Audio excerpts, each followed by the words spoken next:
This is a live 45-minute webinar from Accounting Web, and it's brought to you in association with IRIS.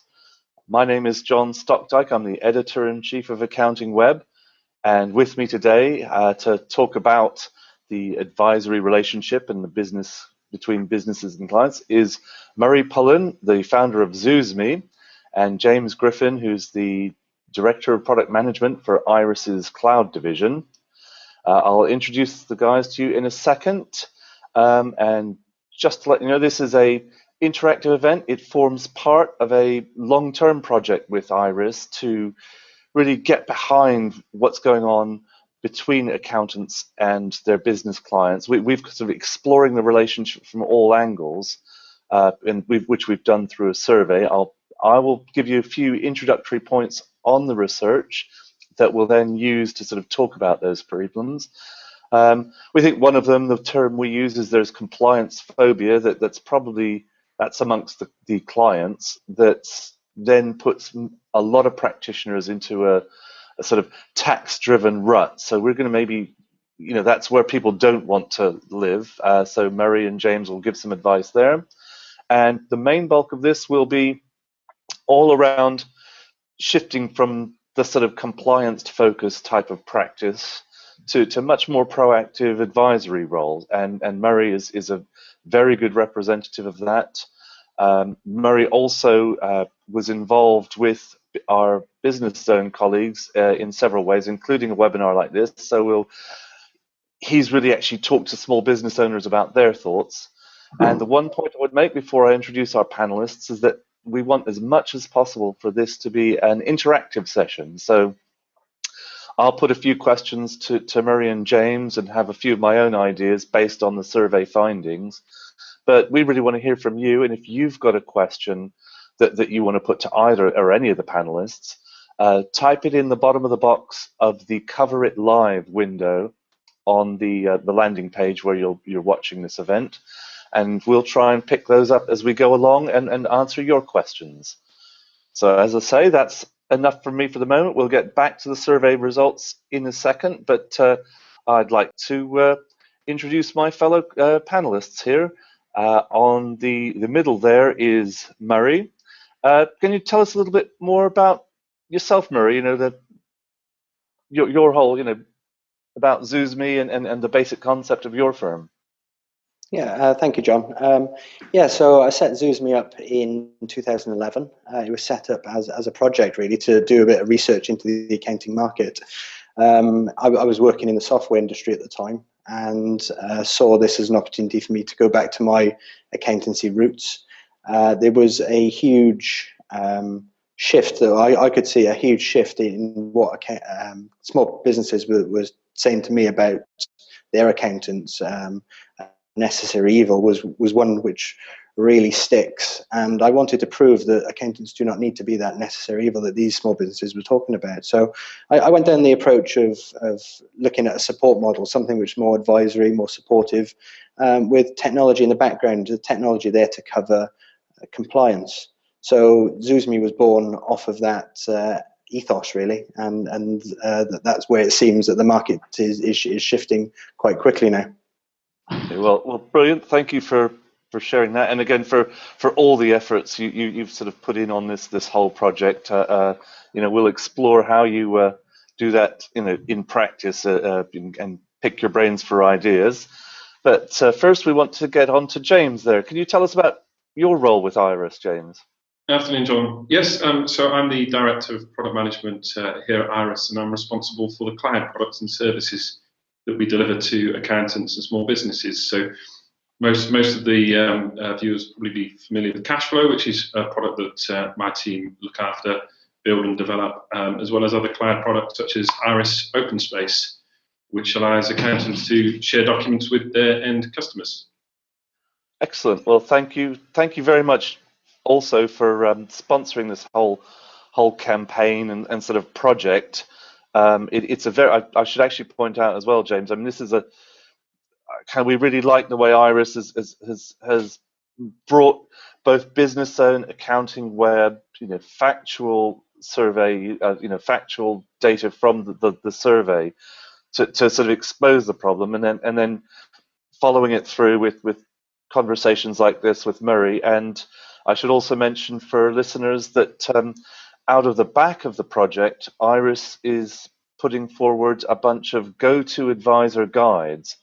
And so again, when you've heard this webinar and you want to, maybe you're inspired by Murray's example and you want to get ideas on how to do these things, every month IRIS and Accounting Web are putting out one of these guides, and it will sort of try and anticipate the kinds of issues probably looming up for your clients in the next month or two. So try and hit them with advice at the point that that they need it is one of the concepts. But again, we'll talk more about it at the end. It's survey time, and it'll be a very short overview of the of just the main points that emerged from the survey.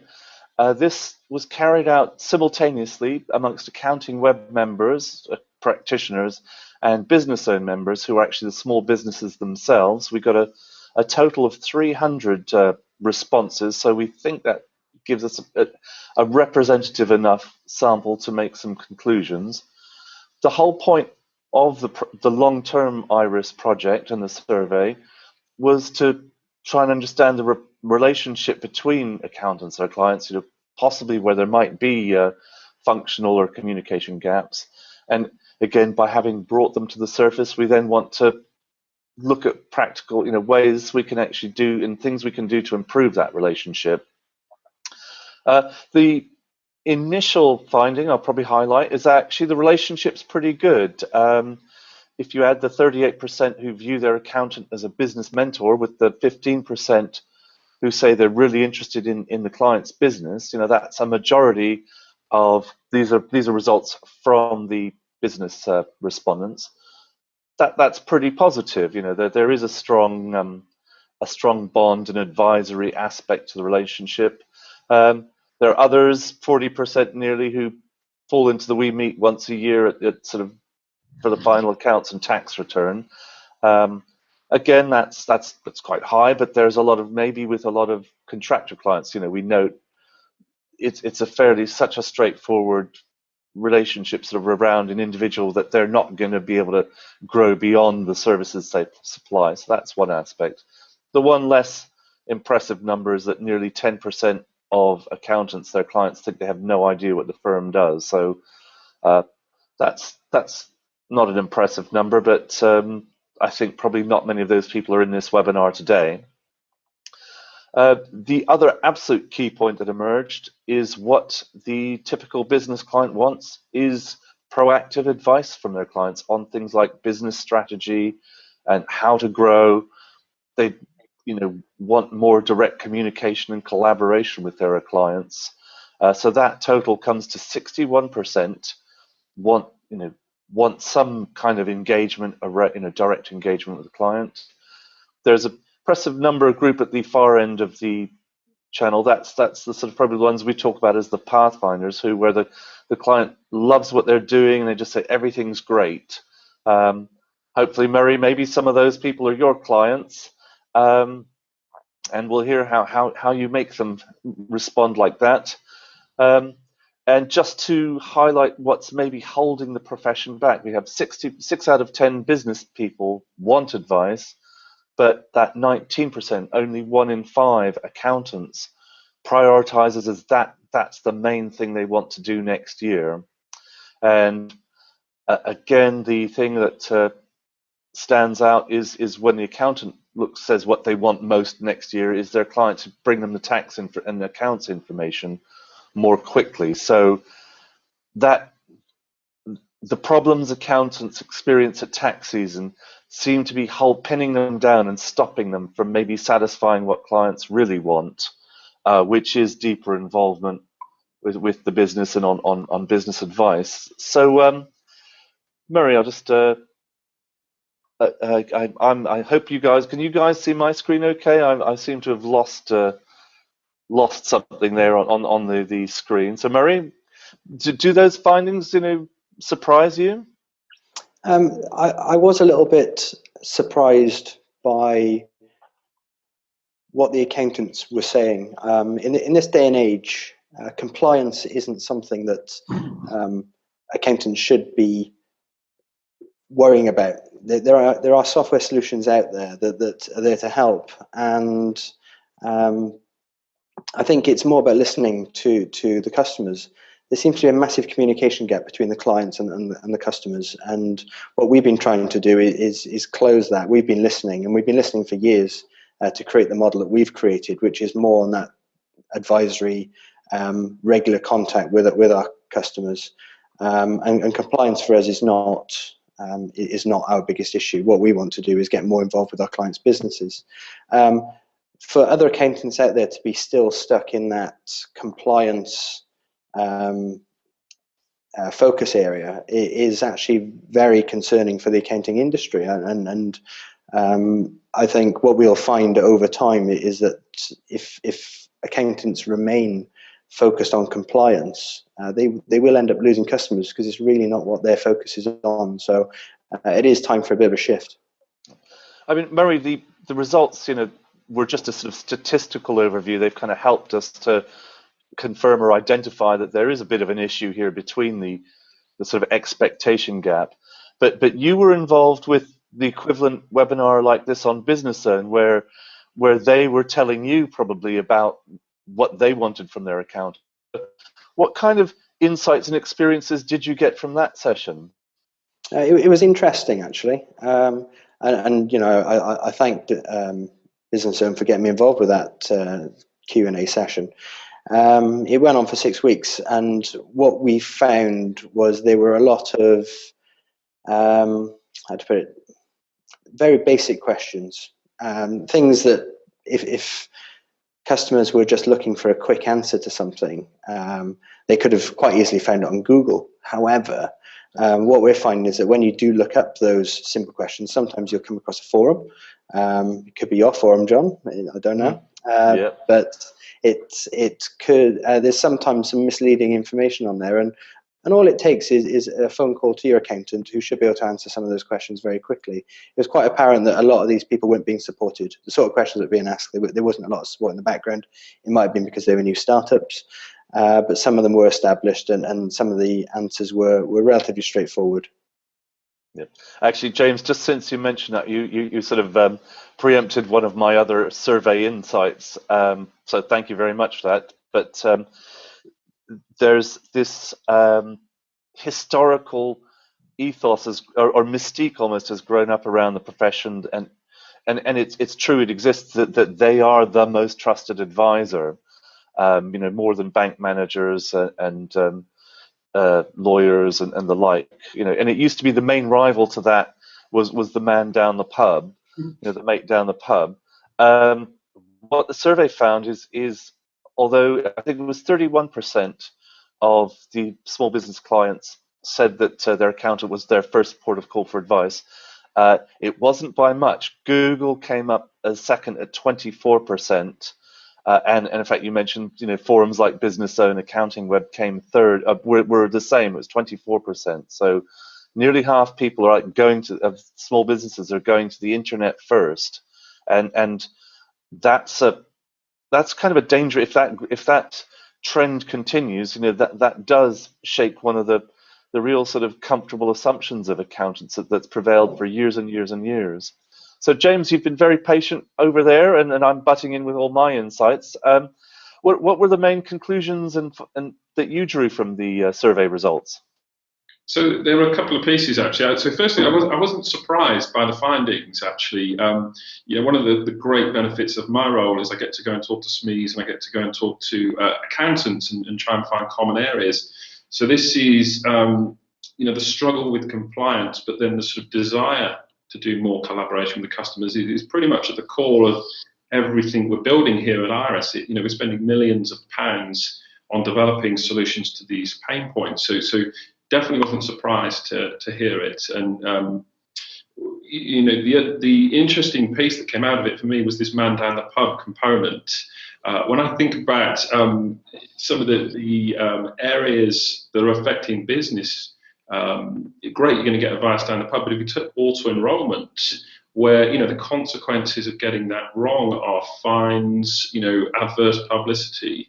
You really don't want to be getting advice from a guy down the pub on that. And our own research sort of showed that the SMEs want to turn to their accountants. So there were some real common areas for me that really highlighted the need for a good professional business advisor that's going to help these small businesses navigate these fairly big compliance issues over and above their day-to-day tax and accounts. Mm-hmm. Okay, and as I say, I think the sort of strategy you've adopted of trying to publish kind of guidance and suggestions for practitioners, the 6 weeks, a month ahead of when maybe their clients should be thinking about them, is part of that the need to sort of not just serve the client and their deadlines, but to anticipate the things that are going to come and bother them. But I think maybe that's my suggestion, but maybe we need to hear it from Murray. Before we do, I know you don't like to waste too much time worrying about compliance, Murray, but what is your explanation for why the six out of 10 clients want business advice, but only 2 out of 10 practitioners are putting that at the top of their agenda? Can you got any explanation for why that discrepancy? It's again, I think it's that communication. I think that there's this approach in the accounting market where accountants are seen to be just compliance people, and that may have been, that may be in the way a few years back, but times are changing. If the accountancy practices haven't looked around and seen some of these shifts that have been going on over coming years, over the last couple of years, then that will explain why this gap still exists. Small businesses are becoming more savvy. They are looking around, they are finding information. The internet, is a well-used resource, and a lot of them just get on with it. That does lead to its own problems, as we know, especially around compliance, like James mentioned. There are penalties for getting it wrong. I think the advice comes from those small businesses that know and trust their accountant, and they know that their accountant knows their business and knows that they have time outside of the compliance to answer those questions. They're the small businesses that are going to really lean on their accountant for that advisory service. But the accountants have to make it clear that they can fulfill that duty, and I think it's imperative that they do start to make time to do that. I mean, James, the figure I pointed out as I just gave the overview of the results was that 42% of the practitioner audience were worried about getting the tax and accounts information back from their clients. So they've told us pretty clearly, I think, what's dragging their attention away from maybe their more proactive ambitions. Can you suggest, what's Iris's suggestion or solution for trying to streamline that information gathering and give clients more time for advice? Yeah, I think it's calls for everything. We do actually. So the entire product offering is built around simplifying parts of the process, but that bit where the client is effectively now in control of the compliance process because you're waiting for them to approve documents. They turn up in your office on the 29th of January with a bag of receipts and expect you to make a coherent financial picture. We've sort of focused a lot of development effort on removing that pain. So just little simple things such as being able to receive a tax checklist for next year's tax information digitally, so it's ready to populate the return, or sending the approval for the return to the client digitally so that they can approve online, and then it updates the practice software to say that's approved and these numbers are final. To sort of remove that process where in a lot of practices I've observed, the returns or the draft accounts get printed out, they get sent to the post room, they get put in an envelope, they get sent to the client, they come back, and that's the sort of latter part of the process is completely at the mercy of the client, and then finding it in their mail and reading it. And we're very strong advocates of using the cloud and the digital tools available to just completely shorten that process and make sure it's controlled. And we're seeing lots of accountants adopt that as a new way of working. Murray, what techniques do you find are most effective at extracting the data that you need from your clients? Well, we work with Cashflow, so all of the business data, all the financial data, is sitting on the cloud. For us, it's a portal that we can access as well as our clients, so we can pull that information out very quickly. We can also update it ourselves if we know that there's adjustments that need to be made. We can actually do it there and then for our clients to keep everything up to date. Again, going back to what James said, that it's the end part of the process which is at mercy. In terms of the client risk of things not getting done on time, it does often sit with the client. And although they say that things are submitted on time in the survey results, we know that what's in time for us to do the work may not be their perception of in time. In time for them might be on the deadline day, but we know that there's work to be done, and we can fall short of meeting those deadlines. That doesn't happen at our end because we work in a way, we use the Iris solutions, and we collaborate with our clients very effectively on the cloud. Everything's digital signature. Just needs a click of a button. There's no stuffing things in envelopes. There's no posting. It's all done on that digital platform. So we try to avoid those compliance needs. Our focus tends to be on working with our customers rather than looking at the compliance. Again, we heavily rely on technology to fulfill the compliant needs of our business, and it makes life a hell of a lot easier for our practice. I'll pick you up on that very shortly about moving on a little bit, but we have a question from the Cover It Live feed. Someone wants to know, how long did it take you before you started using all your software properly, Murray? I was running a consultancy business before I started doing the accountancy practice. I qualified as an accountant in the early 2000s, but I focused my efforts on other things, and that it was because of the nature of accountancy at the time. I started using Cashflow in 2009, so I've been very aware of its strengths for a long time. But in terms of putting everything together with all the solutions that we work with Iris, it was just over a year ago where we strung together the series of products to allow us to collaborate and engage with our clients more effectively. And it's all pretty much done through our website. Excellent. Thank you for that. As I say, James, you possibly have got to the point where maybe you don't have to focus quite so primarily on extracting the information. The compliance machinery is working. This is for both of you, but maybe start with what you've done and the techniques you use, Murray. How do you actually get the client to sort of stop looking and thinking primarily about the deadlines and fines, and to maybe look at the accounts in a new way and think about what they're telling them about what the business is doing and what it could be doing? How do you shift their orientation, Murray? It's all about that engagement. You need to get the small business owners to really get involved with their business in terms of the data in their business. Small business owners would like to be making more decisions on a more regular basis, and with that they need information. The information sits within their business, and if they use tools like Cashflow, they can keep on top of their business day to day, have the latest view of let's call it pre-qualified accounts, and just use them as a set of management accounts to run their business day to day. By working that way with the customers, the compliance feels like it's getting done all the time. You don't have that surge, you don't have that delay at the end of the financial year, and that desperation to get things done where mistakes can be made. It's all about working with them day in, day out, and being available, having a support service that meets the client's requirements. It's not a one point of contact just to do compliance. It has to be ongoing.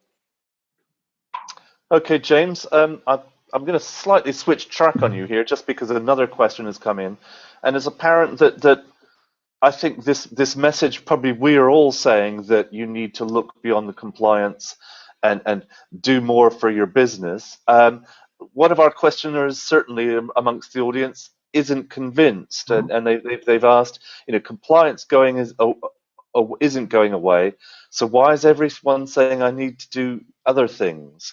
Do you want to pick that one up? You want to catch that bullet, James? Why not? Yeah. So absolutely right. Compliance isn't going away, and actually, I look at it in this way. So there's a whole bunch of tools out there today, whether from us or other vendors, that basically takes the pain out of the compliance work. So, if you want to focus your practice on the compliance, because they say, it's not going away, it's still a requirement, then why not do that in the most efficient way and start to use some of the tools, so that at least if you're not going to branch out into other services, that you're at least returning margin through productivity and sort of insulating yourself against the fee pressure. Where the fee pressure is coming from is, you go on Google today and there are fixed fee offerings that to a small business are offering more than just compliance. And we certainly hear feedback from our accountants that that's putting the pressure on that compliance work in terms of billing. So my message there really is, if you are, continuing to just base your practice on compliance, then look at the tools that are available to make yourself more productive. And generate some margin. The other component of that is, we're saying it, accounting members are saying it, everybody's saying it, the businesses are saying it, the world is changing. We do want business advice. We want help with some practical problems. So yes, compliance isn't going away, but the need for advice and access to advice for small businesses is the dimension here. Where else are they going to get business advice if it's not their accounting? Because you don't get the advisors in the banks anymore. You remember the small business advisors? You create a business account, they give you a checkbook, and then they give you a business plan. Those guys don't exist anymore. They've been replaced with digital eagles and all, sort of advice on how to get a Twitter account up and running. There's a limited community of business advice. But yet, I guess the business climate out there is more challenging than ever. There's more regulation, less funding, more competition, and that's what's driving that demand for more advice. Murray, I mean, you told us earlier the way your whole firm was founded and structured, precisely to sort of challenge the sort of compliance model that is still probably the majority of the firm. What can you tell us? What was the sort of the aha moment, the sudden stimulus that convinced you this is what you needed to do with your career? It was talking to other businesses. Again, we sat and listened, and it took a few years. It was a part-time project, as I mentioned earlier on, and during those first 3 years where it was a project, it was all about listening to what customers are saying. Going back to the question that James just answered about is compliance going away? No. Your results are based on a subset of the population, and there are people out there that just want compliance done. There's room for everybody in this market. I made a choice that I didn't want to be an accountant that just focused on compliance. I don't particularly enjoy compliance, but I understand that it is needed, and I wanted to make that process as easy and pain-free for me as possible, and I use technology to do that. So I completely agree with James's sentiments about trying to be efficient and more effective. But customers are now asking for, or my customers are putting more stress on me to do more for them, as in the advisory services. So I'm adjusting my model and promoting my business down that road. For me, it works, and your research supports my thinking. Yep, and dare I say it, you've just also confirmed something that's central to the Practice Excellence program that Accounting Web runs. We've done that too. Probably the strongest message that comes out to that is know your clients. Actually research them the way you have, methodically, even to the point of doing your own surveys and client feedback, and then acting on it, and just that form, as I am assuming that formula works. You give clients what they want, and they buy more of it. So by the way, I'd like to thank. It is a good debate, I think, going on there. That we've had a question from a skeptic, but Bryony has also come back and given some very positive feedback for us. So thank you, Bryony. It's everybody's got a voice, but I think James and Murray are certainly giving some great answers and insights from their role. To pick you up, Murray, we're sort of getting towards the end, but I want to we wanted to keep this as practical as possible.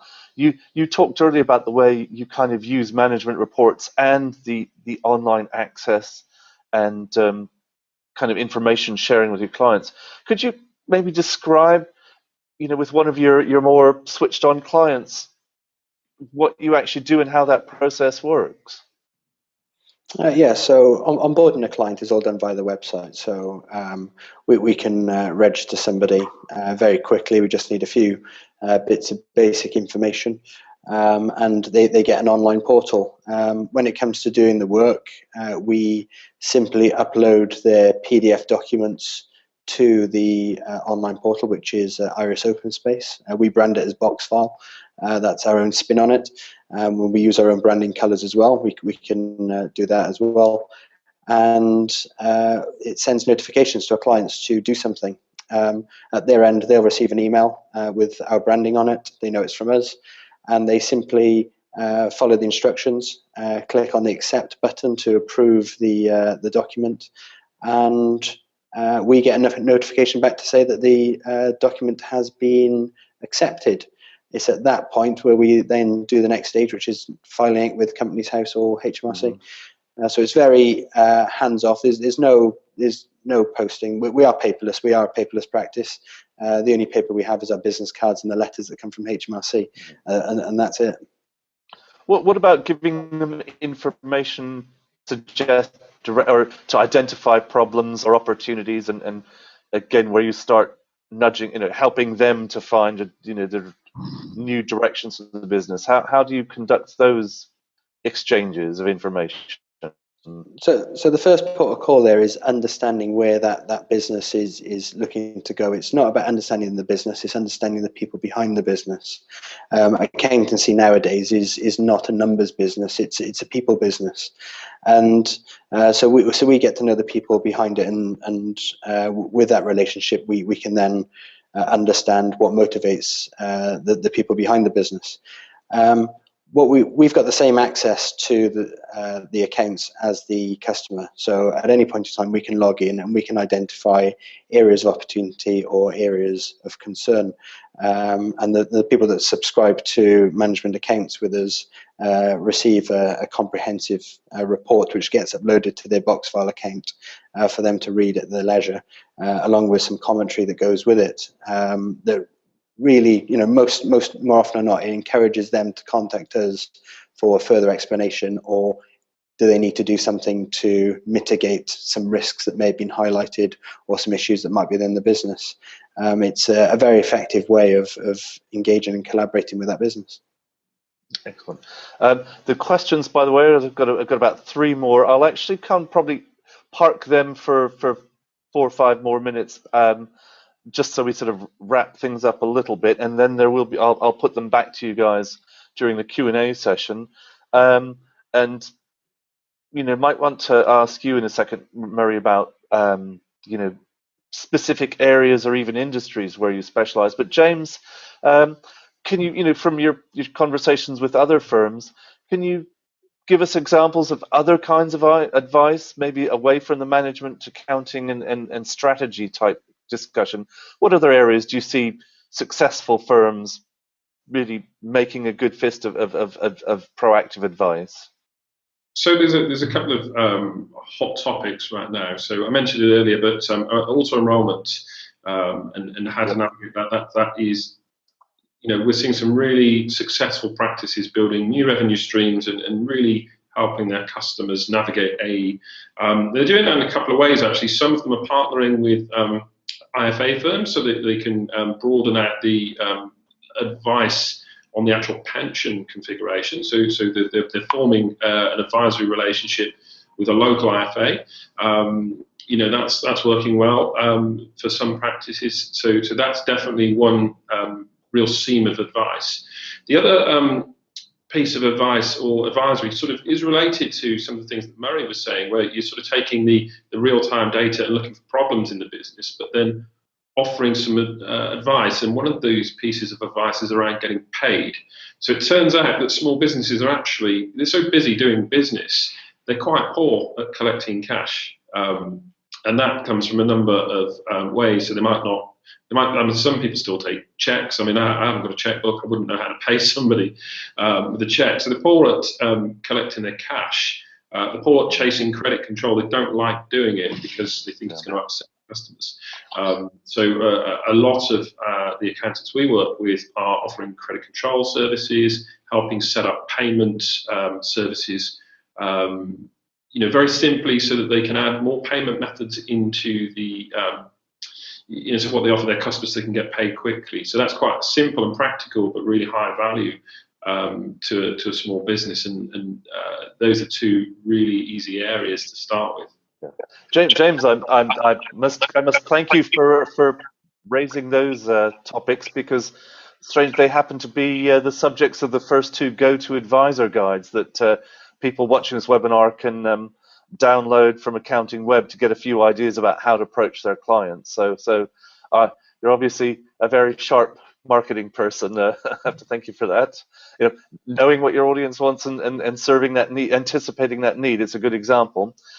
Murray, one of the things that came out of the survey was a lot of firms, even if they call themselves general practitioners, they're all specializing in different industries and areas. Are there, have you got a kind of specialist topic or kind of advice you provide, or do you serve a particular sector, very successfully? Have you got any niches you're working at the moment? In terms of industries that we're working with, the answer to that is no. We work with any type of business. The idea is that we get to know the people, as I mentioned earlier, and when we engage with them with the cash flow software, we configure that to their requirements. Even in the same industry, that can vary. It's all down to how that business owner wants to read and understand their own business. From that, we can engage with them. We effectively pull out the reports from cash flow, and we can get a full understanding of what's going on financially in that business. So we don't really need to be an industry expert. We just need to know how we read and interpret information, and use technology and support small businesses with technology to work with us. So that's more of our niche, is working with the technology. Excellent. Okay, that's a good idea. Maybe even I might return to that if there's time. There's a lot of questions to get through. I think what I'll do is, before we go into the sort of more free-form Q&A, I will just do a really brief recap. And if both you guys are happy, there's enough questions here to keep us talking for another 20 minutes or so. But I'll maybe run it until kind of 10:02 and see if we can get through as many of the questions posted as possible. And maybe we'll try and write a follow-up piece. If we don't cover everything, we'll try and put the questions to James and Murray and fill out. So I have the report from this. We'll try and address everything raised. So the summary I would just say is probably the first principle of business is give your customers what they want. And the survey, and James and Murray have told us that everywhere they've looked and they've seen, businesses want advice. Now, it may not be that comfortable for practitioners who have their way of working and who know what the compliance challenges are, and they are significant. But I think if you look at the situation, if your firm is just based entirely on serving the needs of HMRC and Companies House, you're going to find diminishing margins on that work as everyone else automates and gets, takes care of compliance, but as an adjunct to a wider service. I think, as James said, that is where things are going. And there are people who don't see that on Accounting Web. It's going that way. And I think the other thing I would say to some of the skeptics is, your accountants, you're very good at looking at business models and interpreting what the numbers are saying about a business. But maybe it's also time you applied the same rigor to your own business as you do to your clients. And if you were to do that, you would see the need to diversify in different ways. It doesn't have to be, you could just become a payroll specialist doing auto enrollment or some other aspect. So getting some kind of extra arrows in your quiver is probably likely. That's my summary. Murray, again, before we get to the free-form questions, what single point would you re-emphasize? And just if there's one thing you could tell our listeners what you think they should do, what would that be? I'd be speaking to my customers. If I could give any advice to anybody running a practice right now, it would be to really get a strong understanding of what your customers actually want. If it's just compliance, stick to what you're doing. But if they want something different, be prepared to make the shift, because clients are getting very frugal. They may have worked with you for years, but if they can see somebody can support them in an area that they're massively interested in, they will move. So it's all about safeguarding your client base. So it's all about making sure that you can communicate effectively with your customer and really listen and act on what they say. Actually, I'm glad you mentioned that as well, Murray, because I was pushing the advisory line, to the point where people saying, there is still the other stuff they have to do. It's worth noting there are lots of different ways. There are firms out there that we're very aware of who specialize in compliance only, but they're just ultra efficient, and it's a real stack it high and sell it cheap, and it's a margin-based business. And as we see them growing up, they're the price cutters who are possibly, if they continue to grow at the rates we see, they will be winning clients away from the more traditional high street practitioners. So if compliance is your thing, there is a great market for it out there, but it's, again, you're not necessarily going to excite your small business clients by saying you can do their end year accounts and tax returns for a few quid less. James, what point of emphasis would you make before we get to the freeform questions? So the major point that strikes me through the discussion actually is most of the questions have really been about the how. So this is all great. You're telling us that our clients want advice, but how do we get there? How do we lead our clients? So the point I would make is, with the technology available today, there are really low impact ways to get started with this and test and see if it works for your practice. And there's help and advice available to help you navigate that without you having to invest lots and lots of money and lots of time to see if this is something that's going to fit with your practice and where you want to take it. Excellent, thank you. Okay, well, as I say, there's a batch of questions. I'll probably give 5-6 minutes for that, and then we will need to log off, because some people have to get back to their compliance and their advisory work.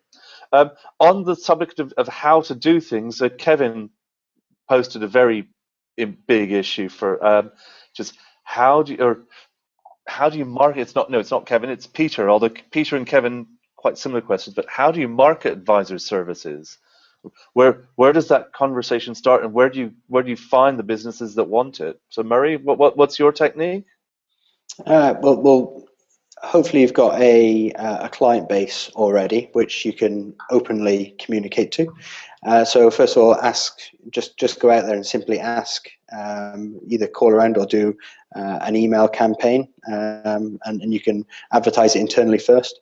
Like most things in business, the most effective marketing tool is word of mouth. And if people know that you're offering advisory services, they've had some good advice and they've acted on it and it's paid off for them, they will talk to other people about it. So I would say the most effective way to go to market is to, first of all, deliver a good service to as many people as you possibly can and hope that they talk about it. That's what's worked for us. We get more work word of mouth than any other form of marketing. John, can I just come in on that, actually? Please do. We're just about to go to you, so fire away. The question was about how do you market the advisory services. I actually think you start a stage before that. Think about how you market your practice and what that stands for. And most of the practices, certainly, a large majority, they carry the partners' names, and that is the brand.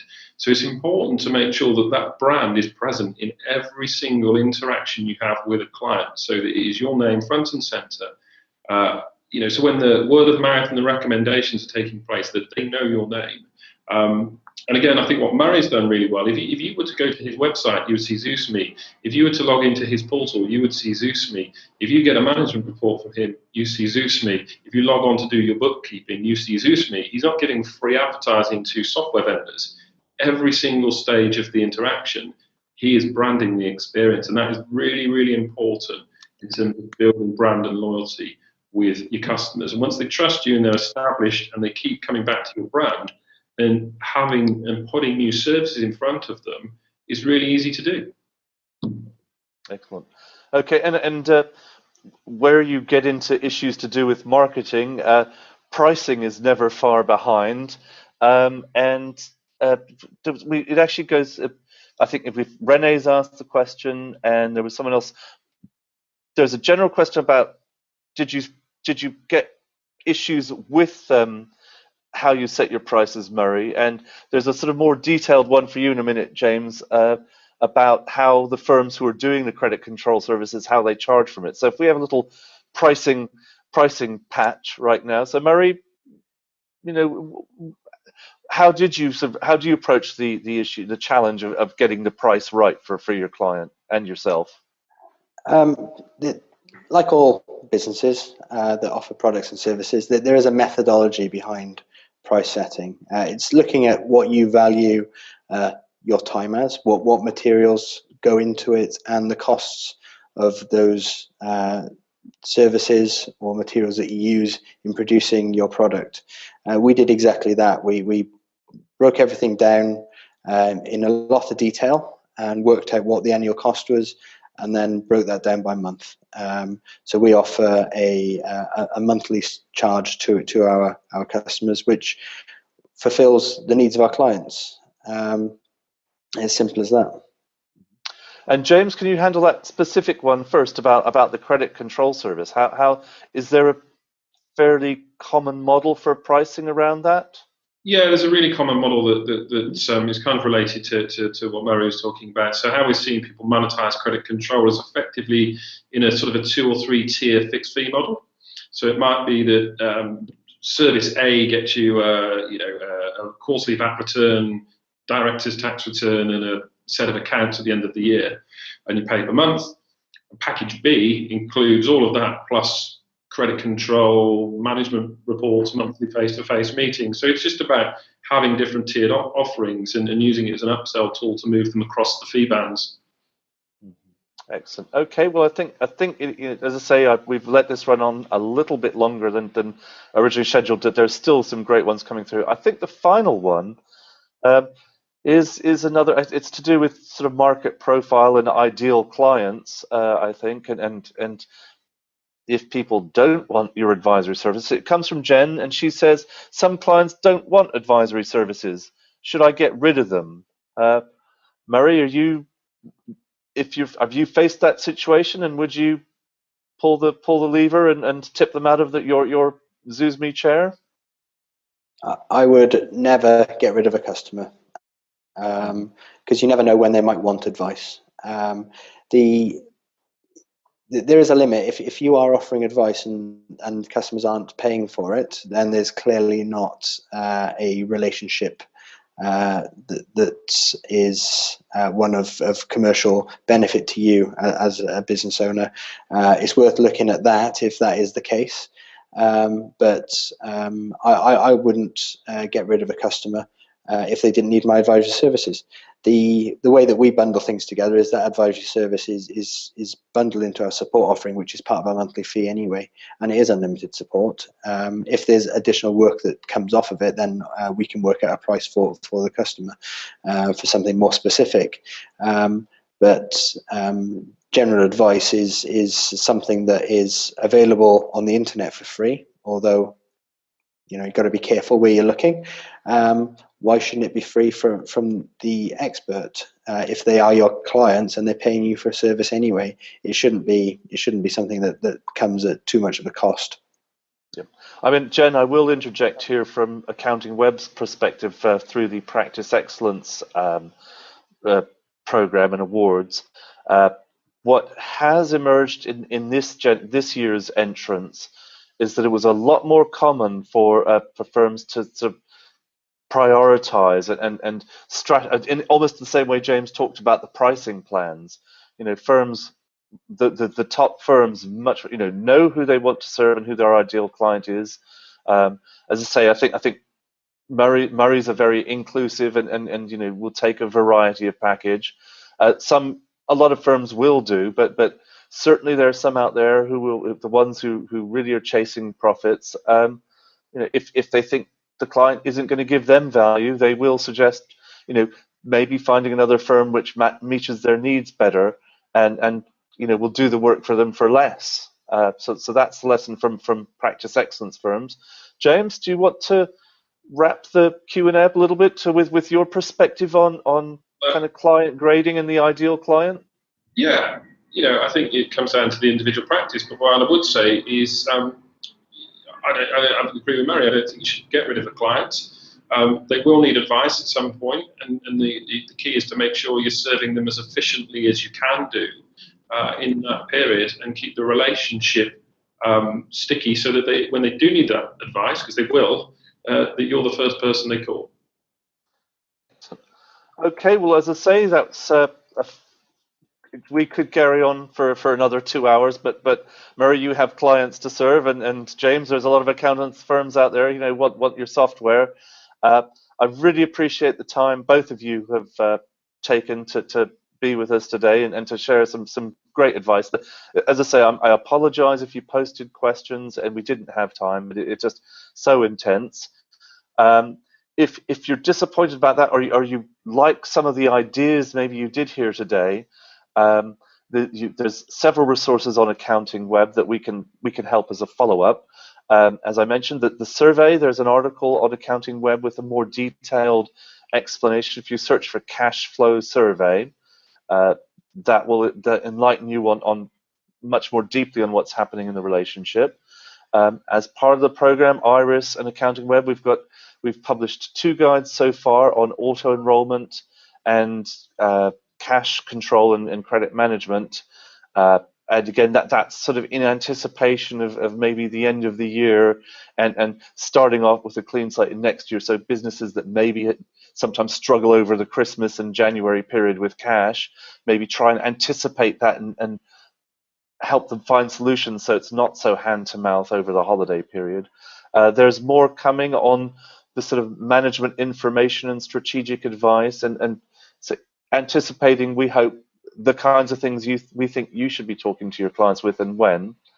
As I say, if compliance is your bag, stick with it, specialize, automate, and there will be, especially if everyone else is perhaps shedding their least profitable clients, there is a market for that too. So, I mean, that's our lesson is give your clients what they want, and we know at the moment 6 out of 10 of them want business advice. So again, thank you everyone. That's it for me, and we hope you carry on taking an interest in this campaign. And if I could only ask you to applaud James and Murray, it's been a great morning. So thank you very much, everyone, and goodbye. Thank you, John. Thank you.